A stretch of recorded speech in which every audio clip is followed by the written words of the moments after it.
We're on page Ayin Tes in the Maral, the first column, top paragraph. V'titzpeneu shlosha yerochim.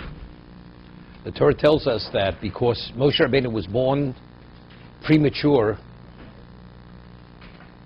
she hid him for 3 months. The Gemara tells us in Sota, "V'titzpeneu shlosha yerochim, lo monu lo elo misho dahadro, v'av'ma'abra troso yarcho mikoro." I mean, factually, when Amram, Moshe's father, took back his wife, as it says that when the decree to kill all the male children was given, he being the leading Torah sage of the generation, he separated from his wife, all males separated from the wives. And when his daughter Miriam had said to him that his decree is worse than the decree of Paro, because Paro's decree is only against the males, and his decree is even against the females, he took back Yocheved. At that time, when he took her back, the Gemara says she already was pregnant 3 months from before he had sent her off.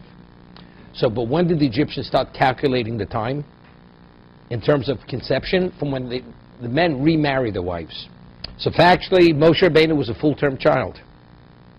Except they didn't check till 9 months later, so therefore he was able to be born 3 months prior to that moment. Okay, that's what the Gemara says. She was initially pregnant already for 3 months. She was no longer able to conceal him, to hide him. Why not? Why couldn't she conceal him? She could have hidden him. Whenever the Egyptians, they suspected a Jewish child was born, what would they do? They take another child to that location. And that child would start crying. And then afterwards, the other child, when he would hear the crying of another infant, the other infant would cry. That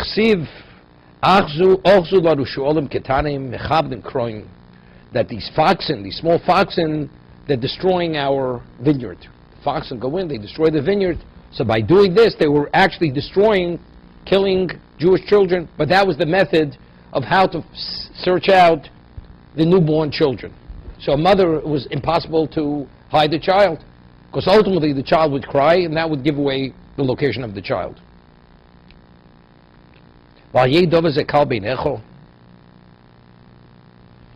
He said, what the Gemara is sharing with us shouldn't be taken lightly.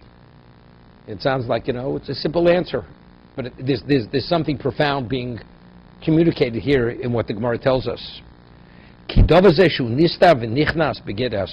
This is something which is concealed, and it's even within the context of the hidden knowledge, sod, a secret. He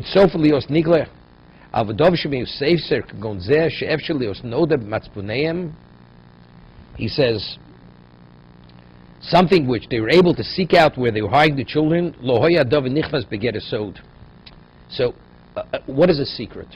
Of course, you could find out a secret if somebody divulges it.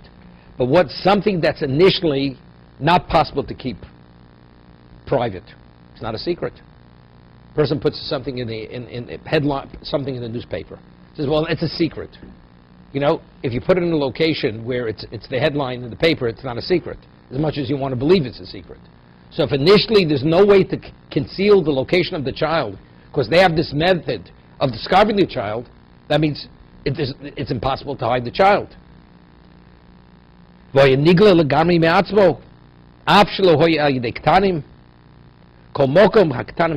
saying something beautiful, saying something profound. Something that's not meant to be, as much as you want to conceal it, it will not be concealed. It happens the way the Egyptians revealed the location of the children was through other infants. But if it was meant they should be concealed, they wouldn't have been discovered. The answer is, it was meant to be discovered. I'll give you an example. We just had Rosh Hashanah. The Gemara tells us that one's financial stipend for the year, allocation for the year, is determined from Rosh Hashanah to Rosh Hashanah. Now, a person goes and he has a financial loss, or financial gain. Let's talk about financial loss. if I wouldn't have made that mistake, I wouldn't have lost the money. You want to know something? It's predetermined. Regardless, it happens to be through that mistake you lost it. It wouldn't have been this mistake, or it's another mistake. It was meant the person should lose it. It was meant these children should be put to death, should be drowned by the Egyptians, for whatever reason. How was the method of discovering them to bringing other infants, hearing them crying, that's how they discovered them? Because anything which can be concealed will be concealed. The reason why it wasn't, because it was never meant to be a secret. The manner in which they revealed it was through bringing the children. That's what the Maharal is saying. It's like we say something, there's an expression, it wasn't meant to be. When you say it wasn't meant to be, that means it was never meant to be. It's not because something came up, that's why it unseated whatever it was. No, it was never meant to be.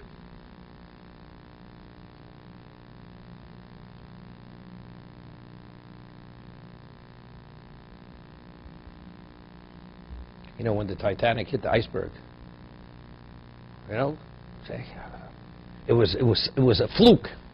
There are no flukes. That kind of event, you have to be a fool to think it's a fluke. To build such a ship and have such whatever it is, and then it should go down after such a short period of time, it was part of God's design. Clearly, you can't deny it. That ship was never meant to float more than so many days. Then it goes to the bottom of the sea, with the people on it who were meant to be on that ship. The Torah says she couldn't hide him any longer. Moshe Rabbeinu. You know, it's interesting. It says that when the daughter of Paro opened the basket, the box, he named Nar Bocher. He didn't cry like a little child. He was like a youth. He was a lad. And it says in the Midrash, and we discussed this earlier, Moshe was a miracle child. The day he was born, he was able to speak, he was fully intelligent. Yocheved and Amram merited that through them he should come to existence, but it was unrelated to themselves. So, are you going to? You can't find him out. You can't seek him out. How are you going to discover him? Bring a child, and the child cries. Would an adult start crying? Adult's not going to make any sound, understanding the seriousness of the moment. So here, so why do you have to be concerned about Moshe? He's not going to respond by crying. So why couldn't she conceal him any longer? So if you understand what the Maharal is saying, it wasn't meant to be that the children should be concealed. Jewish children cannot be hidden. How did they discover them? Through that. It wouldn't have been that manner of discovery. They would have discovered some other way. So if that's the case, that it says she couldn't hide him any longer, it was because after 9 months, every Jewish child is meant to be found. That's why you discover. So if that's the case, Yocheved understands this. So you have to do something. You have to take an initiative. You have to put him out of the house. What do? He says, Hamilo de Gusha Shlo Kemishbar Adiktuk. Loma Shaf Shehoisa Dochekes Harbe Meod. Voisa Torachas. It says, Lo Yochol Hatzpino. The pay has a dot in it. That's to emphasize, as much as she tried to hide him, there was no way to deal with it. It was an impossibility. That's the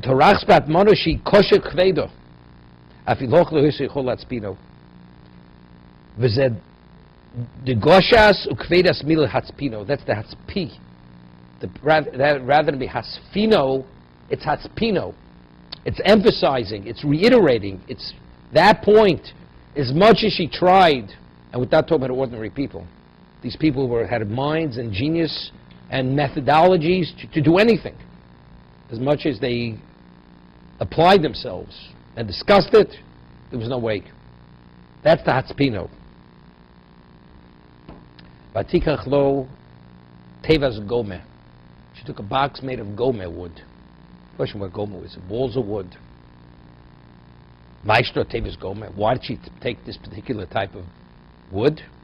Omer Rebbe Loza becomes the tzaddikim shemonim chovelim yosem migufam. Rebbe Loza says she purchased the cheapest quality wood. You have the cheapest. Moshe Rabbeinu was supposed to be the Redeemer. So what do you do to secure that? It's a guarantee he lives. You buy the best. She bought the cheapest. Why did she buy the cheapest wood?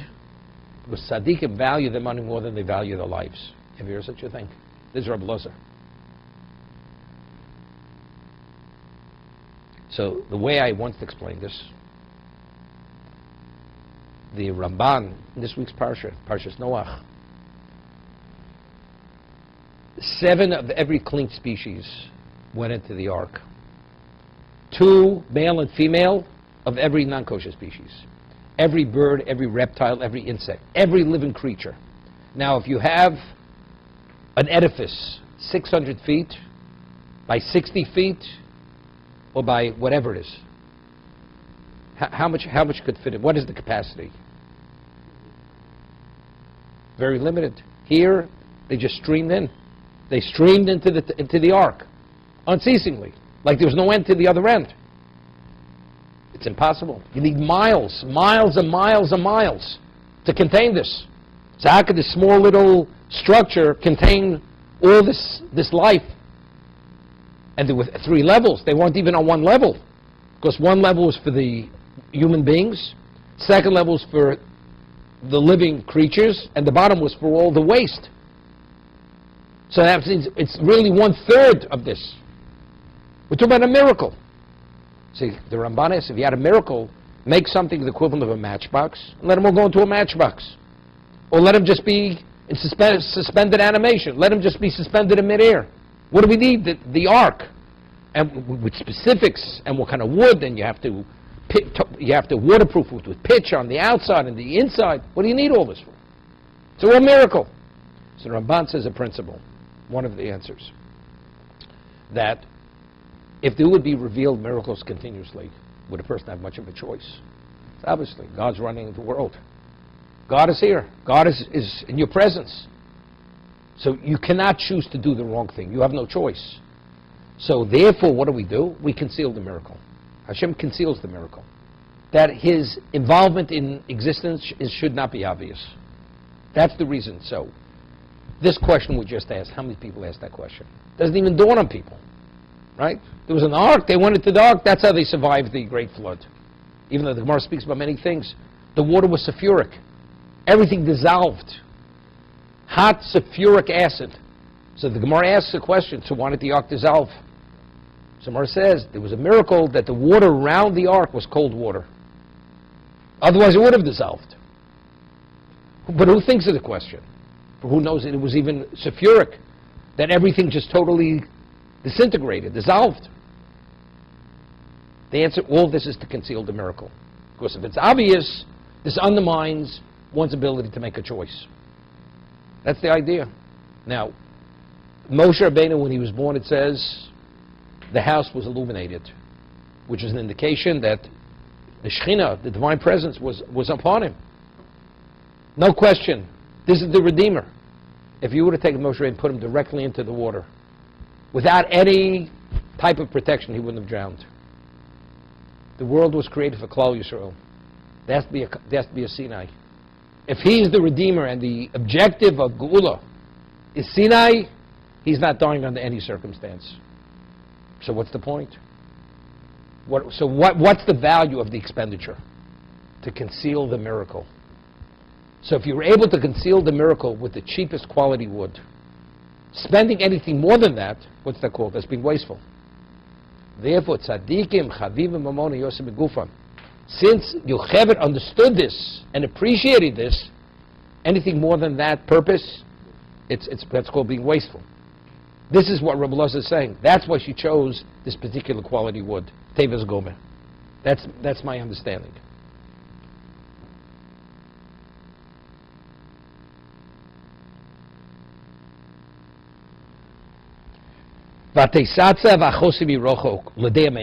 Miriam, she stood at a distance to see what was going to happen with Moshe.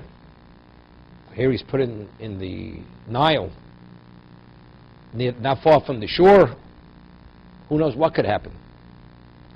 B'Megillah Perk Rishon u'Besoto Gamkein Zamaimer Tikach Miriam Hanavio Achos Aaron.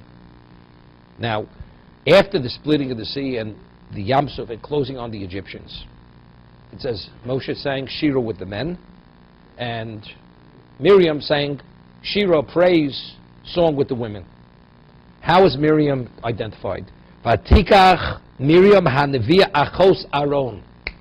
She's identified as the prophetess, the sister of Aaron, but she was also the sister of Moshe Rabbeinu. Moshe only referred to as the sister of Aaron, right?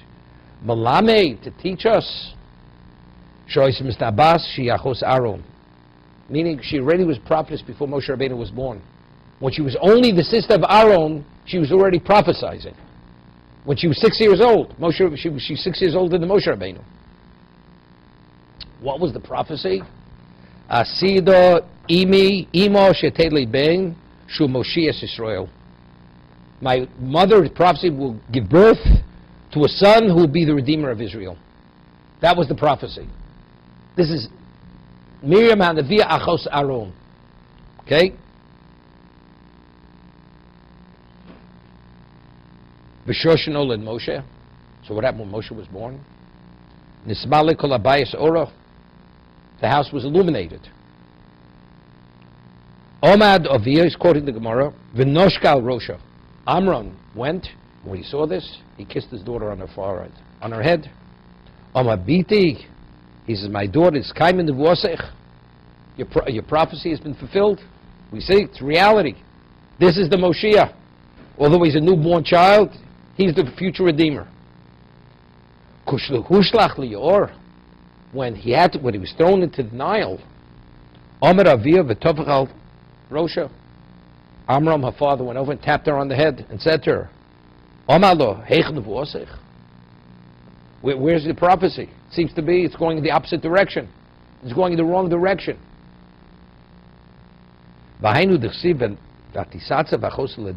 That's why it says she stood at a distance to see what the outcome would be. To see, is a prophecy going to be fulfilled, or is a prophecy not going to be fulfilled? That was a concern. She wanted to see how this is going to play out. Will it be as she prophesied or not? V'nireh. Now that's now the Maral is speaking. V'nireh shemnei zeh ksiva taseitzav lefi dikdik haloshna ilichtov vatisyatzev. He says it should have said vatisyatzev. What's vatisyatzev? Elo hamilos us murkevis binyan nifal binyan hatispayel. V'tzeri v'hatov lahoras al nun nifal kmo tase. Which means it's coming to, base grammatically speaking, what it's saying within this context of grammar. Meaning,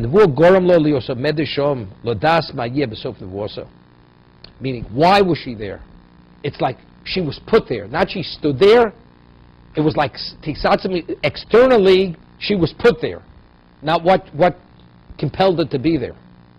Because of a previous event. Not because what's happening now. Because something prior.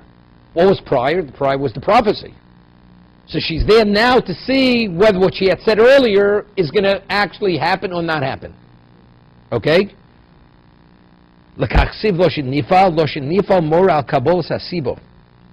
It's in this context the cause of her being there. What is the cause of being here? Because the previous prophecy she had prophesied. She had to be there because the original prophecy which she prophesied. And what's Lashon Hispayel?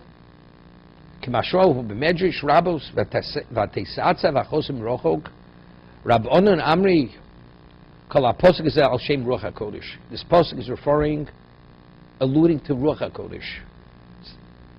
V'teisatza v'al Shem v'yovei Hashem v'yisatzev. It's alluding to the Shechina being there. Achoso k'mo da'at Amri et omer l'chochma achosiyat. Meirochog al Shem Meirochog merchek Hashem niruli lodei al Shem ki al kel deyasu. Now he's going to go to explain what this all means.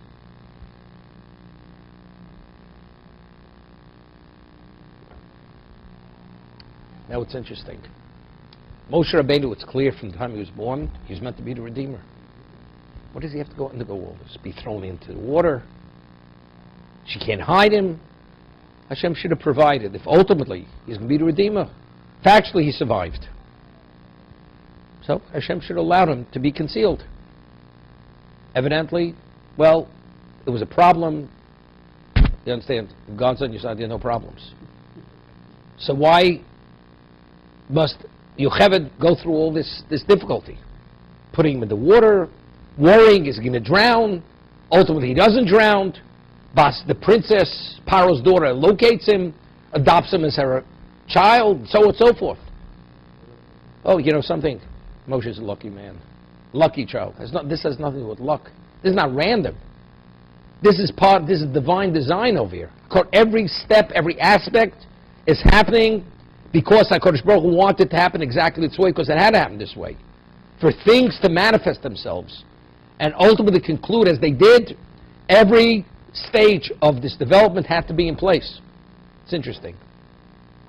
Moshe Rabbeinu didn't strike the oar to turn to blood. Why?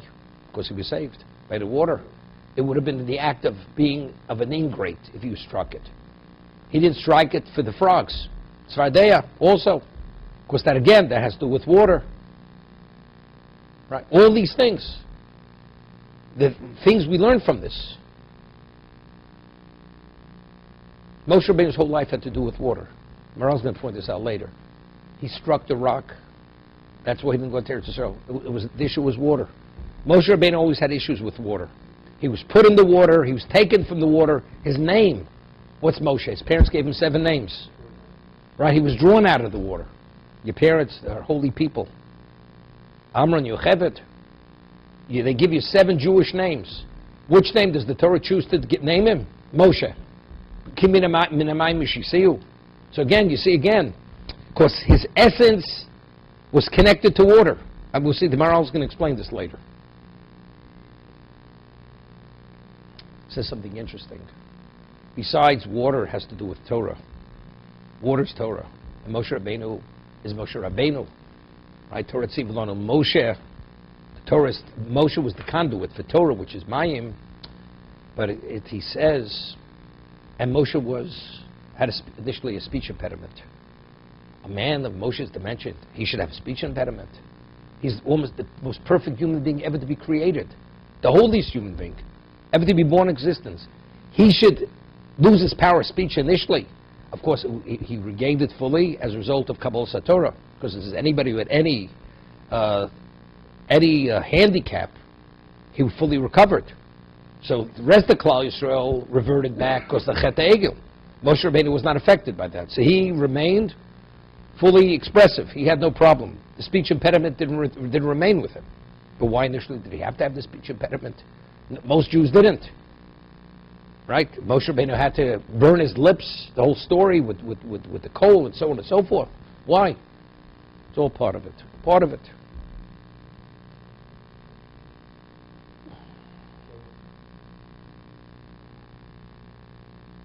We'll say, Pirish, Zeh, Kasher Hushlach Lior, when Moshe Rabbeinu was thrown into the Nile. It's interesting. The Torah uses the term, he was thrown into the Nile. He was thrown. When Yocheved put Moshe into the, don't you think she put him in the most gentle way? She herself didn't know what the outcome would be. The only thing it tore her heart when she put him in there, not knowing what's going to be. Right now, look, it says in the Medrash, Miriam was crying because she was worried. Maybe somehow there was some level of interference here. Maybe there's some kind of prosecution on Klal Yisrael that they don't even deserve to be redeemed. That's why Moshe Rabbeinu may die. Who knows? Right? But it says Hushlach Eliyor. He was thrown in. It's like a person goes and you gently put a person into a lion's pit. Well, I put you in the lion's pit. You were thrown in the lion's pit. You go in there, you're just bones. The person's devoured immediately. Being put is being thrown into the Nile. There's an expression, you threw him to the dogs. Well, but you know, before I pushed him out the window, I bowed my head to acknowledge that he's being pushed off the ledge. So you pushed him off. Right? This Hushlach. Kasher Hushlach Lior is a Sibel Okis. This is a godly reason. This wasn't just something which happened, which didn't have to happen. No, the cause is Elokis. The cause is divine. It was a divine cause. God will protect him that he should not be harmed whatsoever. The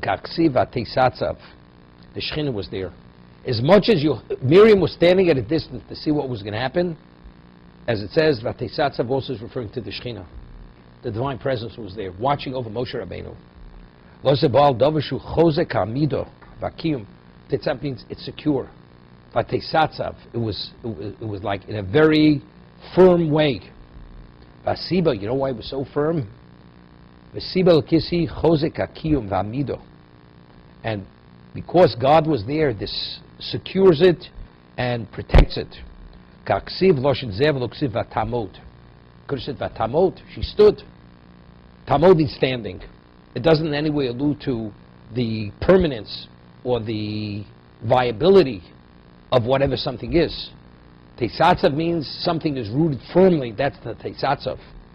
Because of Achoso, it says, who stood Achoso? So the Gemara says, Emor lechochma achosiot.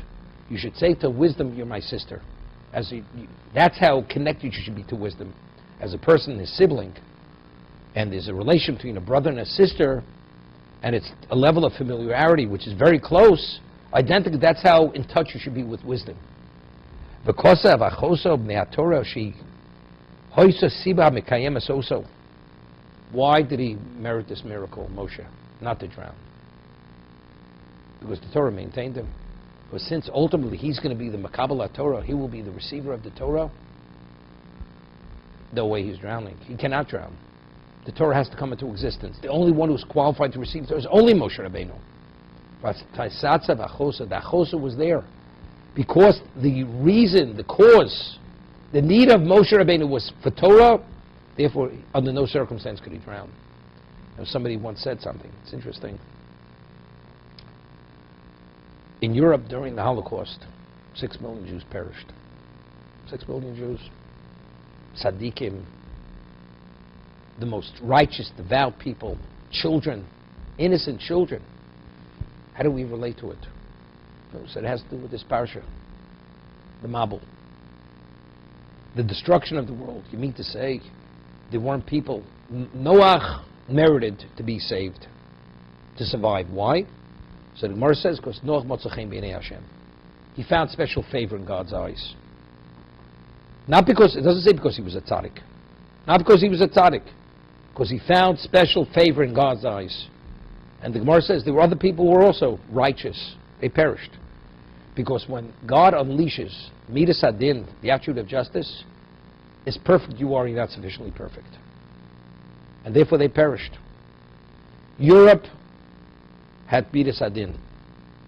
Europe was Midas Adin. As a result of that, as pure, as innocent, as perfect you may be, you're not perfect enough. Therefore they perished. That's the question is, but there were some people who survived. There were survivors. If there's Midas Adin, so why did these people survive? When we speak about Midas Adin versus Midas Arachmi, Midas Adin says, person has a record, there's a claim against the person, because of the claim, that's why the person deserves to die. What about,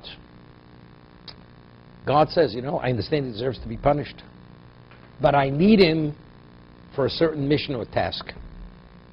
Then the record has no relevance any longer. No relevance. So if it has no relevance, you survive. There's a purpose. Whether it's to father a family, to be influential in the future, to be crucial for the future of Klal Yisrael, for the continuation of the Jewish people in a very serious way, whatever it may be. Only God knows. So it has nothing to do with one's record. It has to do with purpose. You have a purpose. That purpose has to be addressed, and you are the only one who could address that particular purpose. Moshe Rabbeinu, why did he survive the Nile, the Yor? One reason, the Torah. That was the only reason. The Torah had to be given. It could only one qualified to receive it is Moshe Rabbeinu. If that's the case, under no circumstance could he drown whatsoever.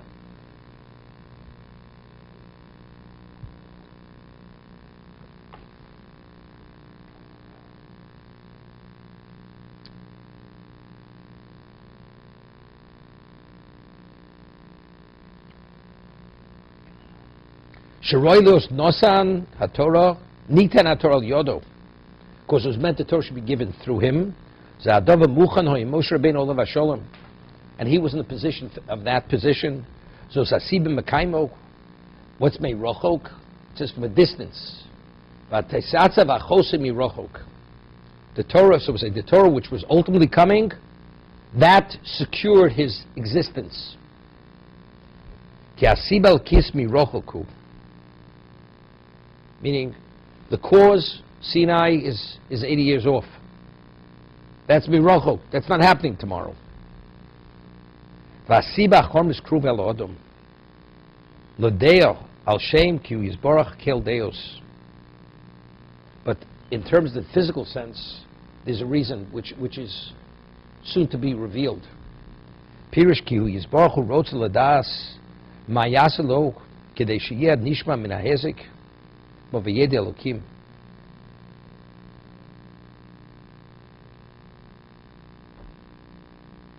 Lodeo, to see what's going to be happening. Dea means God is taking a personal interest in him now, in terms of his physicality now, for something which is the future, which has to do with the spirituality.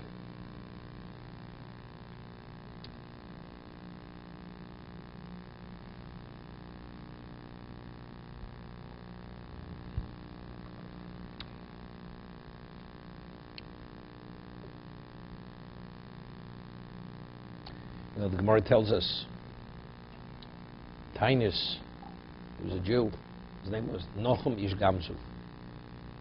He was the Rebbe of Rebbe Kiva. He was a very holy man. Regardless of what was going to happen, as dire as his situation was, Gamzu Lutova.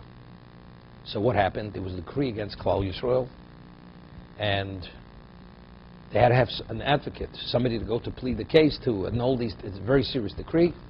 So they said, all the Chacham said, the best candidate for this mission is Noach Ish Gamzu. Why? Because he's a Melumed B'Nisim.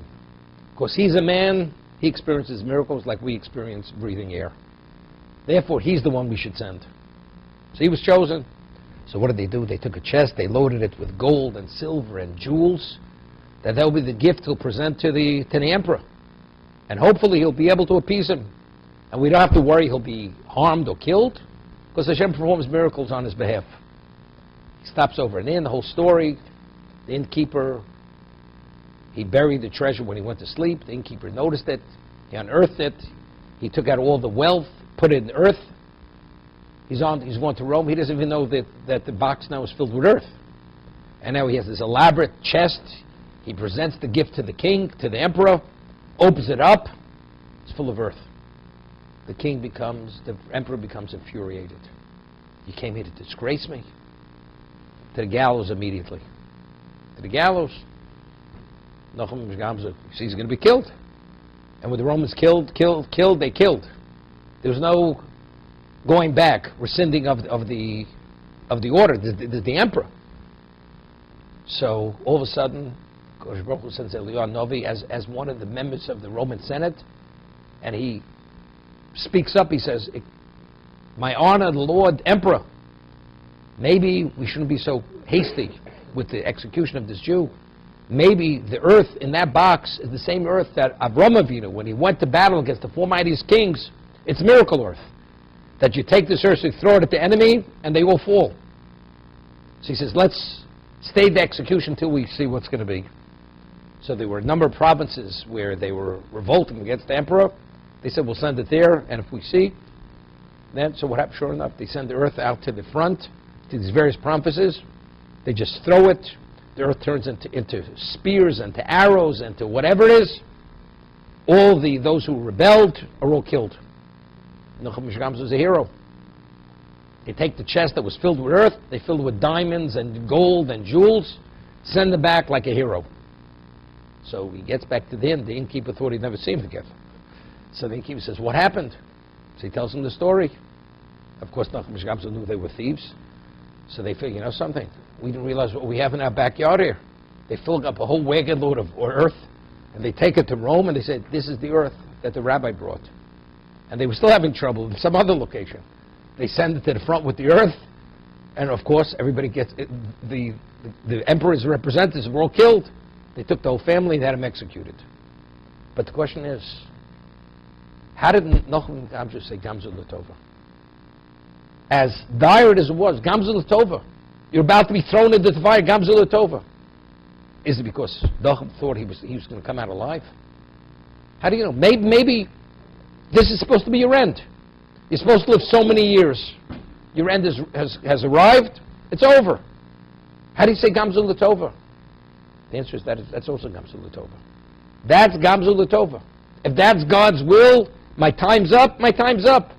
If this is the way I have to die, that's the way I have to die. That's Gamzu Latova. This is Dayino Emes with saying Shechianu. Noachim Gamzu was saying, instead of saying die, he was able to say Shechianu on the most painful moment. Because that was his level of internalization of his trust and belief in Hashem. The Gemara tells us that Reb Chanina ben Trajan was one of the 10 martyrs who was killed by Asuru Gemalchus, who were killed by the Romans. So it says, what did they do to him? They wrapped him in the Sefer Torah and they burnt him. They burnt him at the stake. And as he was being burnt, he was suffering tremendously. So the executioner says to him, would you guarantee me a share in the world to come? He says, the Romans, they wanted him to suffer, so they took sponges of wool, wet sponge, kept it on his heart, that his heart should beat longer, that he shouldn't perish from the heat, so he should suffer longer. They wanted to prolong the suffering. So he says, if you take off the sponges off my heart, that I should die quicker, I guarantee you a share in the world to come. So the executioner took it off, and within moments he died. It says the fire went into his body, he died. The executioner jumped into the fire, committed suicide. There was a baskol. This person has a share in the world to come. The one who made Reb Chananya ben Trajan's situation less painful. So the Gemara asks, a person as great as Reb Chananya ben Trajan, it's Gemara Avodah Zarah, why did he deserve such a painful death? Right? Why? His Gemara tells of a story that he was once engaged, a heretic came to him and presented something in the Torah. Of course, it was a misinterpretation, but it was very witty. It was very witty, and Reb Chananya ben Trajan, like, he enjoyed the wit, the genius. You understand? A man who's a heretic comes and he has his, what we call in the vernacular, his spin, chas v'sholem, on Torah. How do you even enjoy it for a moment? How do you even listen to it? Because of that, that's why he deserved to die such a terrible death. It's more than Avodah Zarah. That means there was a spiritual failing that he needed a correction. That level of suffering and death was a correction on that. It seems to me, if not for that, either he wouldn't have died or he would have died in instantaneous death. He wouldn't have to suffer. So, could you say? So how could you say Gamzu Latova? So Gamzu doesn't mean you're going to live. Does anybody know where they're at? We don't know where we're at.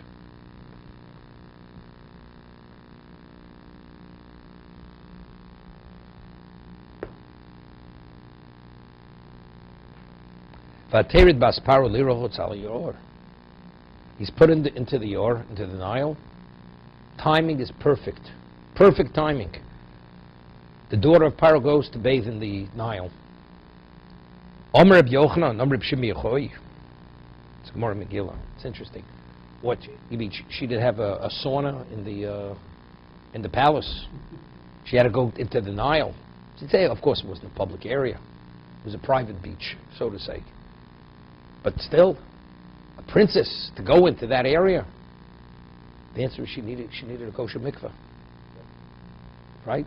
So in the palace, it wasn't built to specification. But this is a natural body of water. She had to immerse herself in the ocean, in the sea. Why? Because she herself came to convert to monotheism. She was a pagan, a daughter of a father. She was brought up with pagan beliefs. She just rejected it. So the immersion in the Nile is for the sake of conversion to monotheism. Okay? This is Rabbi Yochanan named Rav Shimi Yechoy, Melami Shiyod Lirchotz Migiluli Aviyah. She's cleansing herself from the idolatry of her father. It's interesting. She opens the basket. She says, Bialde, or Ivrim, this is a Jewish child. Question how she knew. She should have killed him immediately. Her father has a decree. All Jewish males have to be killed. Why is she defying her father's order? The answer is very simple. Do you see the Hashgacha Protis? Bas Paro came upon truth. She became a monotheist. Whatever her father stood for was false. Now you find the a Jewish child. What does he stand for? He stands for monotheism. So what, she's going to kill him? Of course not. This is exactly who she is now. The Havale Lebichtav Vatelech Lirchotz Bayor. It should say she went to bathe. What do you mean? She went down to bathe. Vatered. Vatered Basparod Lirchotz. Say Vatelech Lirchotz Ma Al Hayor. It says first. It says Al Hayor. Vatered Lirchotz Al Hayor. When you bathe, you bathe on the Nile or in the Nile. You're in the Nile. You're on hot water or you're in hot water. Right? You're in hot water. Okay. Some people don't know what kind of hot water they're in. Okay. Ma al hayor el piush vatel churichos miglu avio. Va al hayor mashmo kmohini omer al hayor vukvar eitz al hayor. Meaning, al hayor means she went al hayor near the Nile. She was going to the Nile. Al v'hu kmo eitzel v'od me shegimagal b'schus ha'ydi zakai. You know what it means to save Moshe Rabbeinu? She was the individual who factually seems to be, if she would have left, they would have drowned. Or who knows what would have been. She was involved in the whole mentoring process of Moshe. Because what happened afterwards? How did Yocheved receive her child back? Miriam says, he would have nursed from a non-Jewish woman. Right? So Miriam comes and says, by the way, if you need a Jewish nursemaid, I will get her. So who did she? Yocheved came. So who facilitated all that what was necessary for Moshe Rabbeinu to be Moshe Rabbeinu? Basparo, there's Magal Nutzchus Hayidei Zakai. You know what kind of merit you need for this?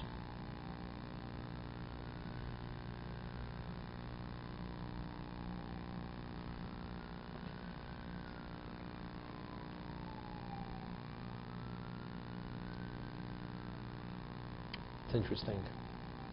It's known, until Rav Aaron Kotler, Zeichat Tzaddik Baruch came to America, the standard of Torah was at a certain level. The standard of orthodoxy was a certain level. When he came to America, he took it to another level. He infused a level of Torah value and energy which he took to America to another level. There were many Orthodox schools in America which had a mechitza which was barely high enough. It was difficult to trip on. That's how low it was. That's how low the mechitza was. This was an Orthodox. Separation men went unless it had a balcony. But for the same level, most Orthodox schools, many of them, out of town had microphones. Microphones. Of course, whatever the leniency is, maybe you could justify it. Rav Aaron said, Kotler said, Zeichat Tzaddik Baruch, if we're going to secure Torah in America and advance it, we can't rely on any leniencies. We have to secure it and build on a secure foundation. And he brought another level of Torah to America. And the standard of and the dimension and quality of Torah that's in America is due to Rav Aaron Kotler, Zeichat Tzaddik Baruch. Just celebrated, observed his 50th yard sighting not long ago.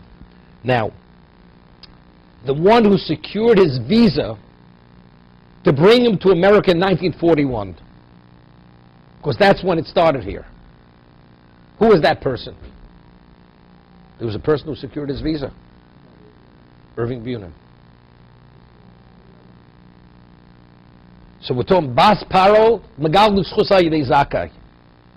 Who's the one who was involved in the process of bringing Moshe Rabbeinu to his mother, which everything evolved from that? It's interesting. I once said, Moshe Rabbeinu was the adopted grandson of Paro. He lived in the palace. Comes out, he's already an adult, and he wants to see how his brothers are faring. He knew he was a Jew. Not only was a Jew, he was advanced in Kedusha, and learning, Torah, everything. Of course, how did he kill the Egyptian? It says he pronounced the name of Hashem. He didn't physically touch him. So you see where he was. So, and he sees an Egyptian beating a Jew, and he understands exactly what happened. He raped his wife, and so on and so forth, and he kills him. And then he hides him. He buries him in the sand, hoping that nobody will know about it. Sure enough, 2 Jews informed on him.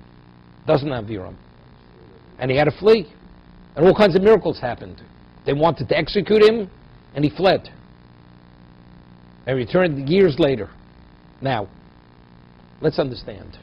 Moshe Rabbeinu, if you read the Medrash, was loved by Paro more than a grandson. He was crazy about him. How important is it to have an advocate in the palace who's a Jew? Paro knew he was a Jew. He knew he was a Jew. Despite the fact he was a Jew, he loved him like a grandson. Maybe he could alleviate the plight of the Jew. How important is it? You'd say, you know something, Moshe Rabbeinu, the man deserves to be killed. The man is whatever it may be. You know something? Look away now, because maybe it's more important to secure yourself, your position in the palace, because you never know, you may be needed tomorrow. There's something of great importance.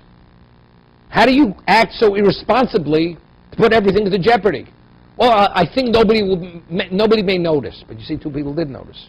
In fact, he had to flee. So in retrospect, do you think Moshe Rabbeinu did the wrong thing? Chas v'sholom, definitely not.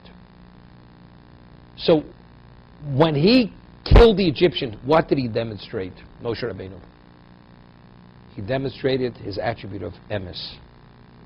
One never compromises on truth. One doesn't make calculations. If it's a question of compromising on truth, then you're not unadulterated truth. It's not unadulterated truth. So because he was in the palace, that's why he was able to demonstrate and actualize his midas emes. What happens when he comes to Midian? He's a fugitive. He's a fugitive. All of a sudden, their shepherdesses, they're being attacked by other shepherds. What does he do the first thing? He gets involved in the fray. He fights them off. Moshe, what's going on over here? Don't you realize you're putting your life into jeopardy? You're a fugitive.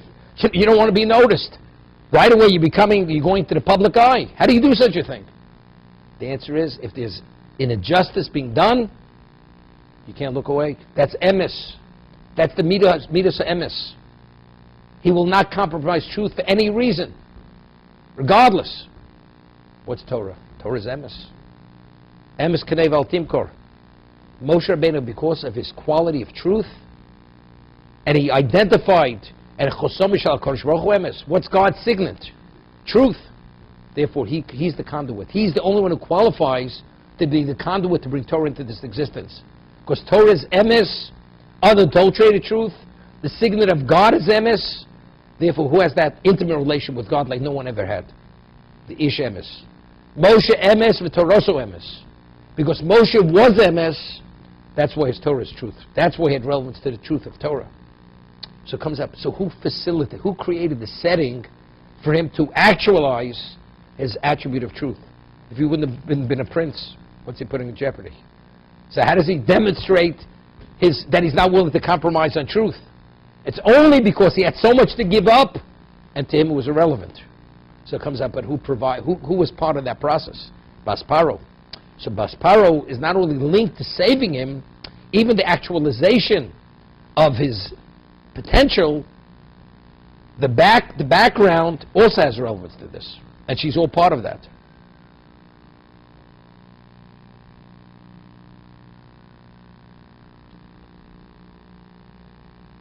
If I remember correctly, this is Bas Paro converted. Who married Bas Paro? Either Kolev or Yoshua. I don't recall who it is. But if it's Yeshua, it's also very good. Because Yeshua, became Moshe's successor. And he was Pnei Moshe, Pnei Chama, Pnei Yeshua, Pnei Levana. Moshe is the equivalent of the sun. Yeshua is a reflection, as the sun, as the moon is a reflection. So it comes out, it says, since she was responsible for the emes of Torah, therefore she merited that her husband should be Yeshua, who's Moshe's successor, who also was the disseminator of that emes of the truth. So if it would be, and recall if it's Kolev or if it's Yeshua who married Bas Paro.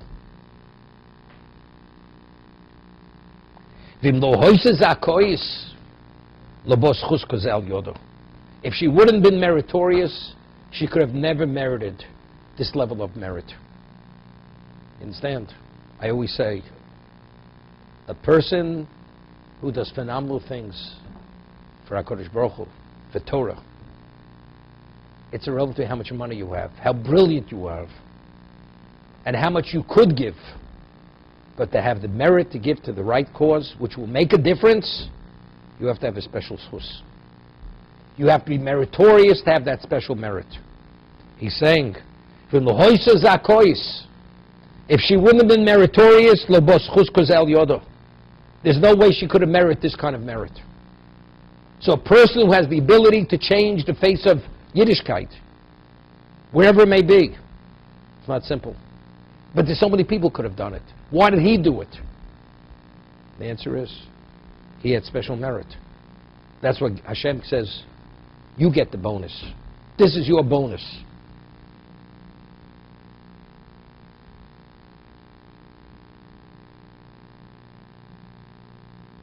Could you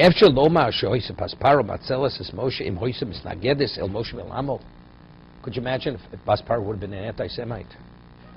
If she was opposed to Moshe and opposed to whatever he stood for, his nation. Could she ever done what she did? Impossible. If you have two things in opposition to one another, they're opposed. They can't coexist. So how could Baspar do something which was so selfless to save Moshe Rabbeinu?